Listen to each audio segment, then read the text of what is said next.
Hi everyone, welcome to today's session, which is on various specializations during your MBA. So, most of you are preparing for CAT and are looking for making a career in management. So, what is important for all of you to know is what are the various specializations that are involved and how you can build your profile towards each of these specializations. So in today's session, we'll talk about the various specialization involved, what is good and bad about each of the specializations, what kind of persons or what kind of students' traits would suit each kind of specialization, as well as what you can do as far as profile building is concerned, so that you can achieve your dream specialization. So this session is brought to you by me, Nilanjan Dutta, a 100% Tyler, the topmost educators on Unacademy and Unacademy Plus for the CAT and the MBA exams segment. This is a brief about myself, and I want to take the opportunity to inform all of you about the Unacademy Plus 12 or 24 months program. So as part of the 12 or 24 months program, you can be part of all the live classes, be it for DLR or the Perfect Score batch for CAT 2020. They'll be going all the way till mid of November. So all of this is available on unacademy.com/plus. Make sure you use the discount code Nilanjan Dutta while subscribing. Remember, there's no space for Nilanjan and Dutta in the discount code on the Unacademy Plus 12 or 24 months program. So it's in the referral code section that you enter the code Nilanjan Dutta and you get your discount. Remember, there's no space for Nilanjan and Dutta in the discount code. So today what we'll do is we'll look at the various specializations, and the first specialization that we'll start with is finance. So if you ask maximum MBA people, they'll mostly talk about two specializations that they're really interested in, that is finance and marketing. Why? Because in finance, they've heard about the fact that finance is all about money. They've heard about things like investment banking, and that seems very glamorous as a role. The other side, your marketing, which is said to be all about making ads and being creative and so on. So these two are the ones which most people look up to. But at this juncture, people need to be a little more cautious in understanding that whether they are suited for which kind of roles and so on. Firstly, to be good in finance, you have to be good with quants or numbers. If you're not good with quants, numbers, and with Excel modeling, that is Microsoft Excel tools, you will struggle in a career in finance. So do make sure that you're focusing on improving your quants, your numbers, as well as your strength on working on Microsoft Excel. The second thing that is very important is that you need to do certain certifications which will help you get into finance role. Those that will show that you're genuinely interested in finance. So what could be those? Doing things like CFA, FRM. These two are very industry recognized certifications that you can go for. CFA has 3 levels, L1, L2, L3. So preferably doing at least L1 and L2 will really help you be able to crack a finance job during MBA. Third thing that you need to look at is whether economics interests you. If economics doesn't interest you, then making a career in finance will be challenging. Because remember, finance is all about economics plus business plus numbers. So while the numbers part is tested in quants, economics and business is something that you should be interested in. Otherwise, making a career in finance is challenging. On the money front, when it comes to packages, it's on the higher side. The finance jobs are usually higher paying jobs, but at the same time, they come with an additional risk, that is, they are very risky jobs as well. Why are they risky? Because remember, you often people who work in roles which related to trading or related to forex and so on, things may be out of your control. But at the same time, you need to ensure that your portfolio is delivering returns. And at this juncture, what happens is banks and all tend to suffer a lot. If you look at the current Indian stock market, you would have noticed that ever since the coronavirus pandemic happened, Bank Nifty did crash. And almost all the banks lost value by quite a certain percentage compared to where they were at the start of this calendar year.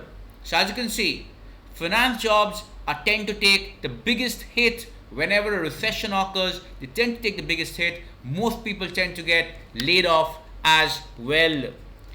So while on the downside you have the laid off factor, it's also a place where you can earn volumes of money provided you are good at it.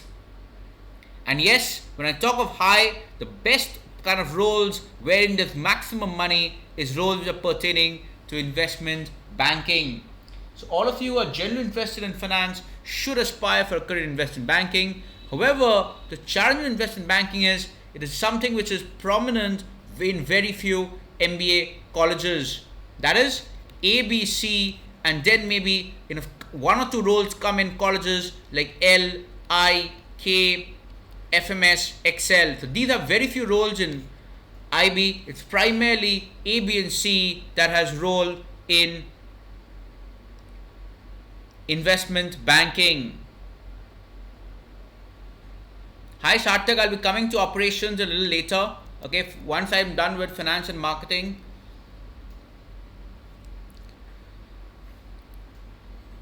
The next thing is work-life balance. So if you look at work-life balance, this is something that is usually terrible for people in finance.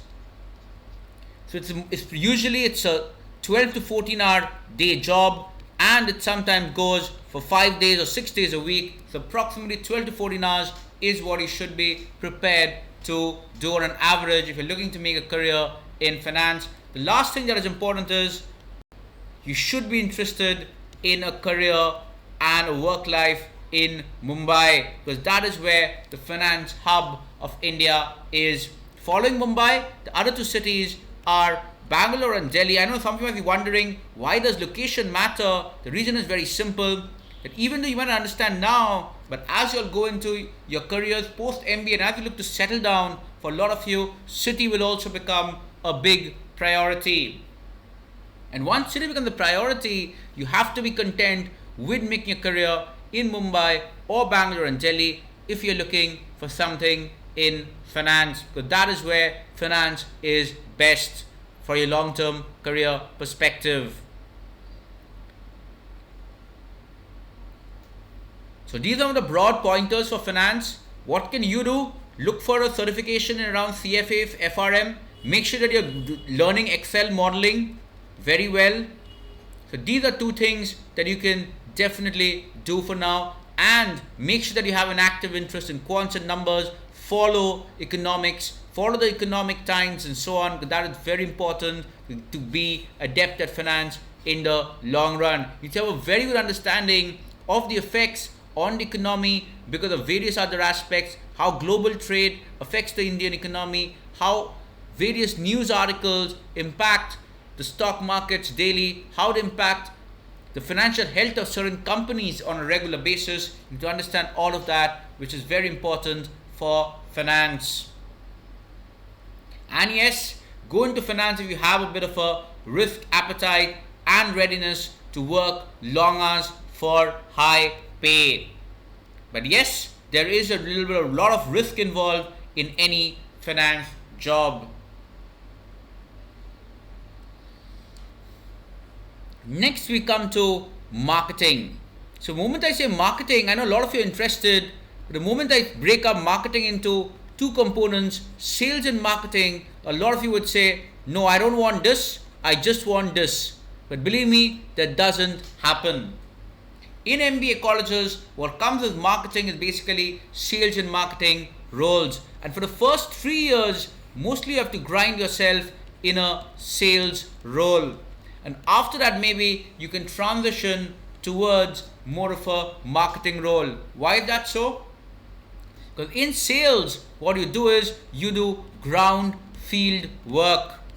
You actually interact with distributors and so on. You actually understand what India wants. What the Indian consumer wants is something you can only get to know if you're actually involved in ground work. You can actually understand what are the challenges that a store owner, small shopkeeper faces. At the same time, what are the things that a normal middle class customer, when he visits the store, what are the kind of things that he looks for in various products. So most important thing if you're looking to make a career in marketing is be prepared for the first 0 to 3 years, that is at least 3 years in hardcore sales, and that would involve traveling to rural areas, traveling to areas where you have very little luxury. So be prepared for a lot of traveling in sales and marketing. You have to be somebody who loves traveling, else it will become a very tedious job. The other thing in sales is that sales is very rewarding monetarily, but there's a catch to it. The rewarding is high because incentives are high. If you're looking at in-hand amount that you'll get at the end of the month, that is average. The in-hand component that you'll get in a month is average. It's just the fact that the incentives that you'll get at the end of the year or end of the quarter, those are very high. But those high things also come with high targets. So remember, if you perform well as far as your targets are concerned, for example, to give you a sales target, and if you can achieve that, then only you'll be eligible for an incentive, high incentive. Otherwise, you may not even get any incentive. So you have to be always on your toes and always ready to achieve high targets. But remember, that is what makes a good sales and marketing professional, somebody who is self-motivated towards achieving most ambitious targets as well.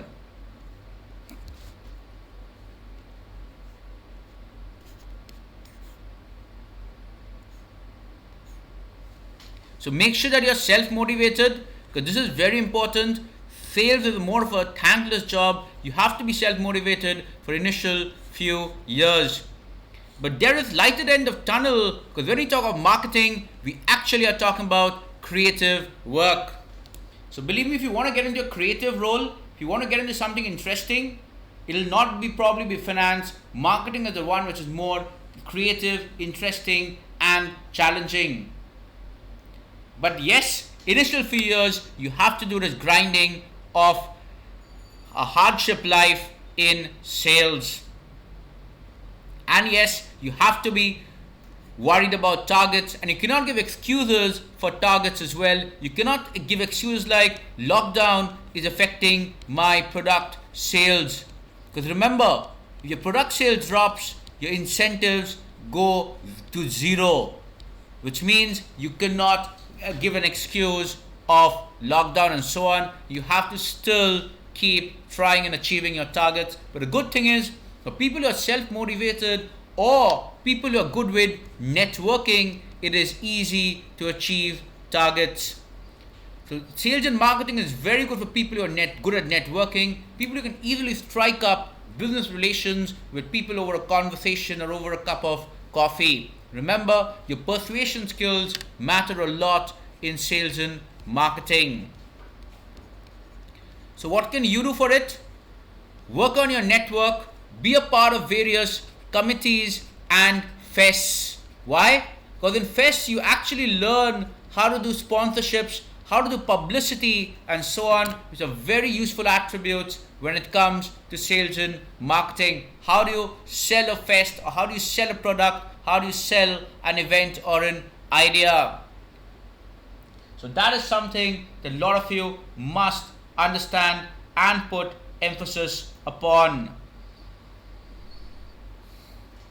So these two are the broadest areas, finance and marketing. The other thing about marketing is people who have very average profiles very average ACADs and so on, they can also make a career in marketing, while in finance, it's the suit of a people who are high on ACADs. So finance would only be suitable for people who are very good with ACADs, for people who are average as far as studies are concerned, but are very good with networking and interaction with people. Sales and marketing is the career that you should look to undertake.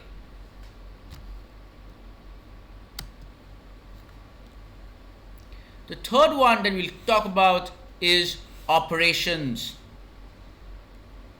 So operations comprises of areas like supply chain, logistics, transportation management, day-to-day activities, and so on, onboarding of suppliers, and so on. So those are the broad areas that fall within operations. Also, it comes in factory work, that is production, is one of the very important components, supervising the production part in operations. Remember, you need to ensure things like demand and supply are matching and so on, so that optimum production is happening. At the same time, you're not ensuring that all the demand is getting met. The challenge in operations is you might get a bit of remote locations. Why? Because usually the factories and so on are a little off the city. So you might sometimes find a little off the city roles, unless you get to work in the corporate office. In that case, that would be at the center of the city, but that would maybe for just a couple of days in the week. But then most of the days you might be required to go to remote locations. At least once in a while you will be required to go to remote locations which are off the city, where you supervise the factory production and so on. Now, for who is operations suited?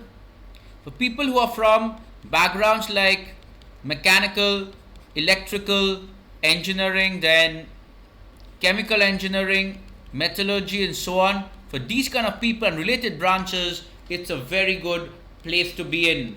But unless you're from these engineering branches, then please avoid going into a career in operations. Other than this, what is also required is at least 2+ years of experience in operations roles, operations and supply chain roles. Make sure that you have core experience, something like in a sale or in a bale and so on, where actually you're looking at production of something, or you're going into factory locations and so on. So unless you have that kind of experience in operations, as an operations manager before your MBA, it becomes very difficult to make a career as far as operations is concerned. So what can you do for operations? Do some certifications on supply chain like CSCP and so on. A couple of certificates in supply chain. Make sure that you're taking your work experience very seriously. Try and get into a role in operations or supply chain, or that is core sector, rather than looking at something in analytics and so on, if you're looking at a career in operations post MBA. And yes, look for a career in operations only if you're from one of these disciplines. Otherwise, it will be very difficult to make it here.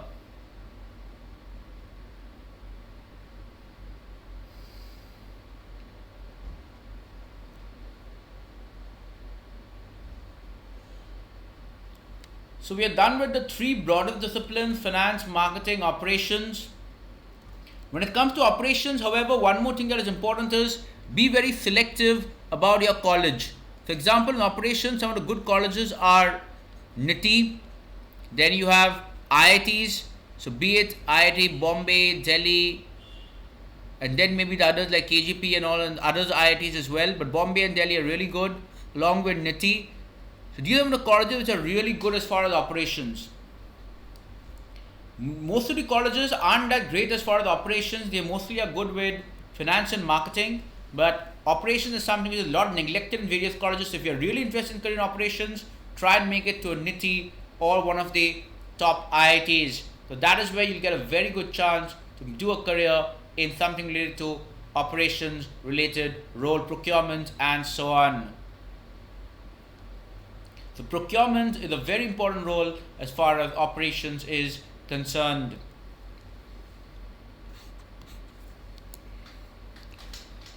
Next up, we come to the role which is HR.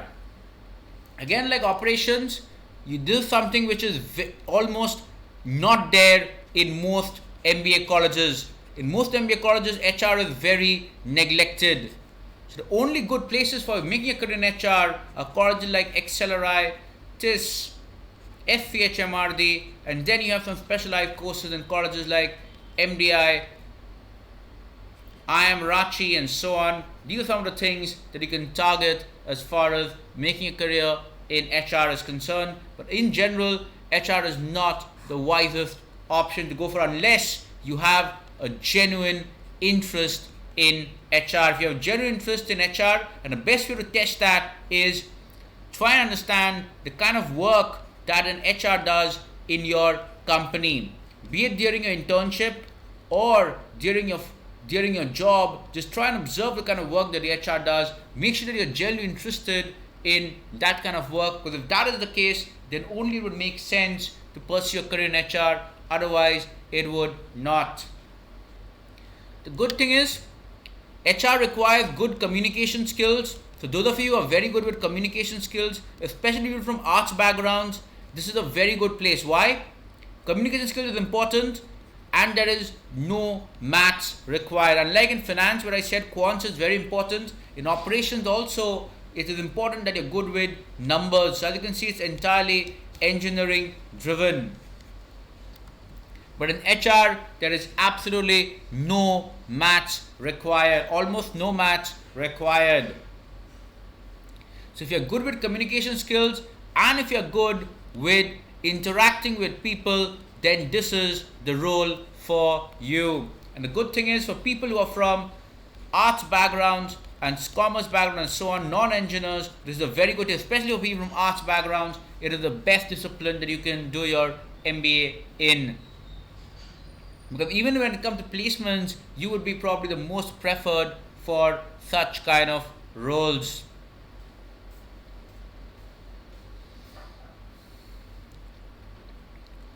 For HR, I won't say no courses are required, but a bit of things like social work would help. A bit of activities that you've done in your workplace and during your job that talks about HR related activities that you've done, those would help. Team building things that you've done, you can showcase those in an interview, because those would really help as far as your CV is concerned. And believe me, for an HR colleges, they are very choosy about why the candidate is coming here. Is he or she genuinely interested in HR, or is it that just because they've got a call, they've come over here? So just make sure that you're genuinely interested in HR. And these are the colleges which are decent for HR. So first try and look at some of these colleges. You can crack one of them for the HR program.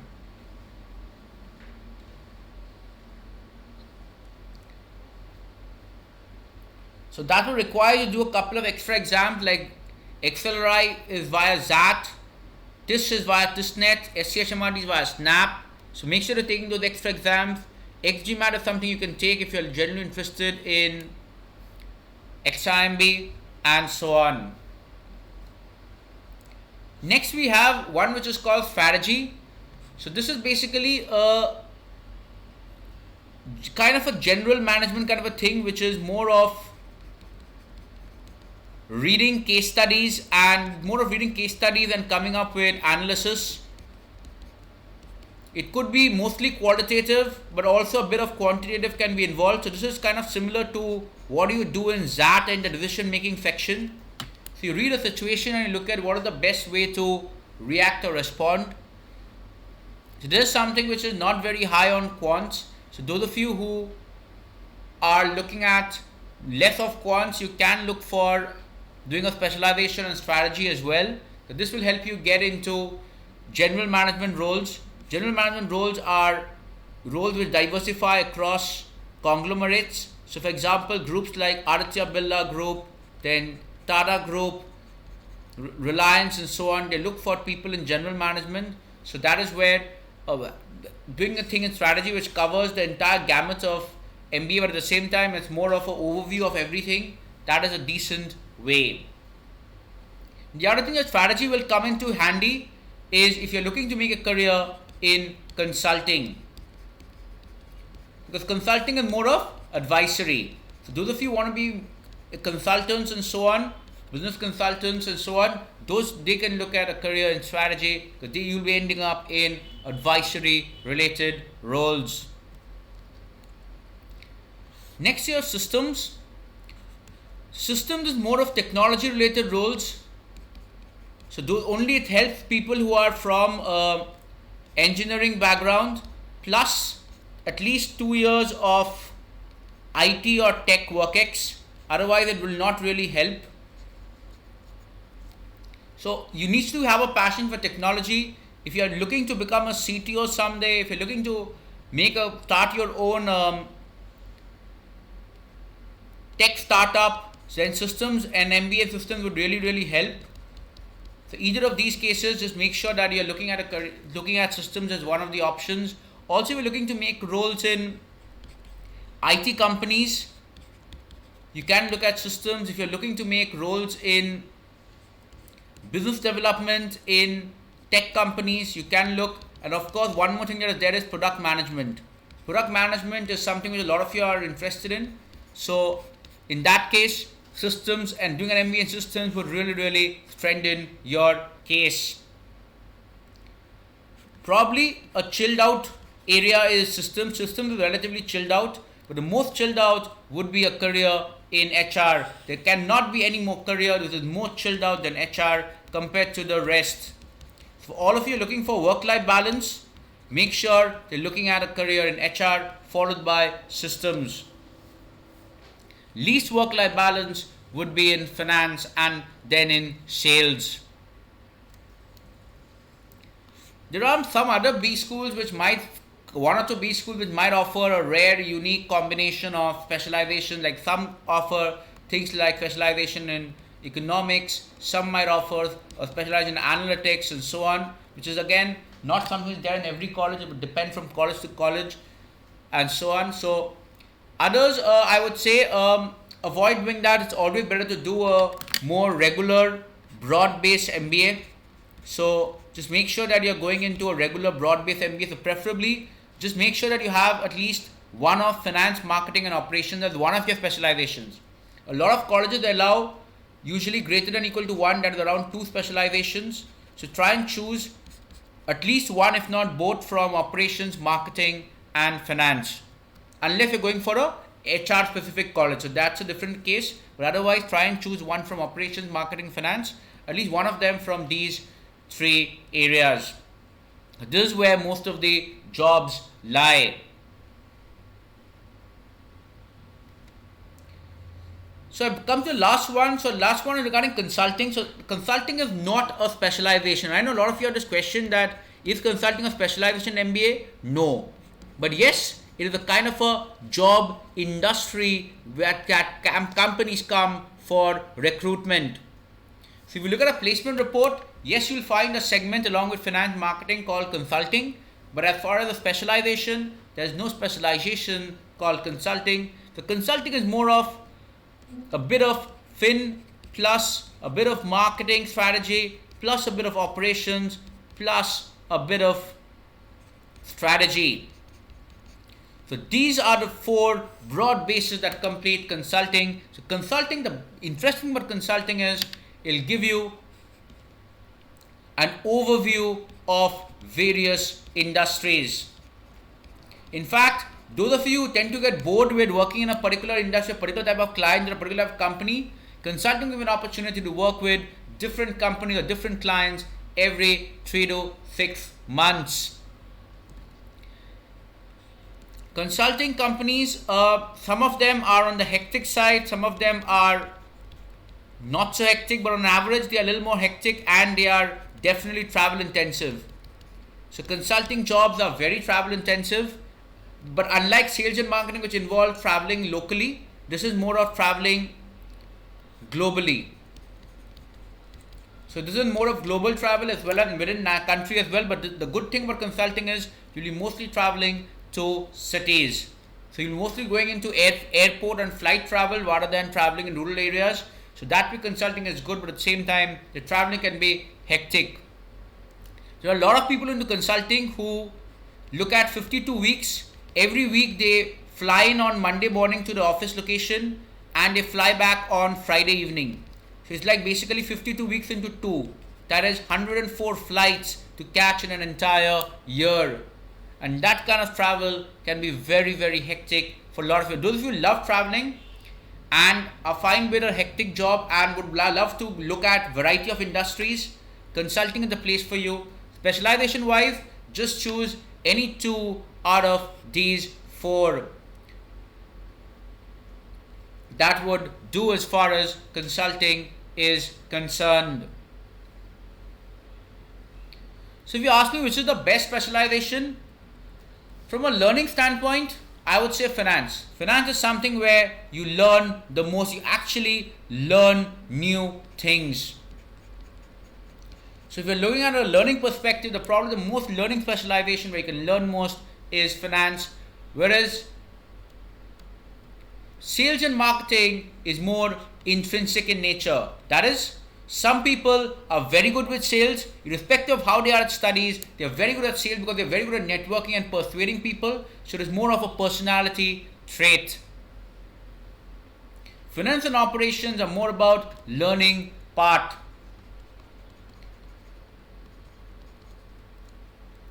Consulting is more about thinking on spot. So this is more about thinking on spot wise. This is very high. Same thing for strategy as well. HR is more of, again, intrinsic personality driven. You either have the personality for it or you don't. So just make sure that you're going for a career in HR or in marketing if you genuinely have that kind of a personality to do it. The only difference is marketing is very targets intensive, so it's very hectic on that front. There's a lot of headache involved. HR is relatively more chilled out. So this is the broad overview of the various specializations. Anybody have any questions regarding the various specializations that we've discussed?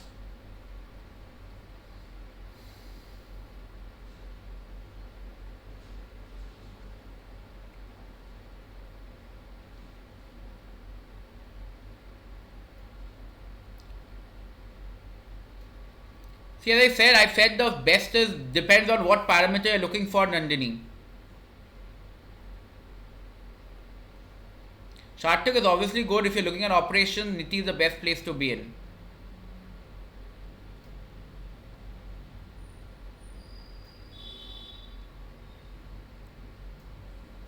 Nandini, it entirely depends on what you want. Okay. If you're good with numbers and so on, then finance. If you are more into person types that you want to interact with people, then it's either marketing or HR. Out of that, if you're more of more money and hardworking and travel loving, then marketing. If you want a more chilled out life, then HR. And if you tend to get bored of working in the same thing very easily and you want different kind of work regularly, then maybe consulting. So as we come to the end of the session, I just wanted to inform all of you about the Unacademy Plus 12-24 months program where you can get mentored by CAT toppers and 100 percentilers. As you know, I'm a 100 percentiler myself. So you just make sure that you're going to 12 months or a 24 month subscription plan and using the discount code Nilanjan Dutta while subscribing. Once you're subscribed, make sure to share a screenshot at the following number 8021267799 so that you get added to the respective important courses. We have the Diala courses going on as well as the Perfect Score batch that is going on. So make sure you're using the discount code Nilanjan Dutta while subscribing to Unacademy Plus. On that note, thank you everybody and happy learning.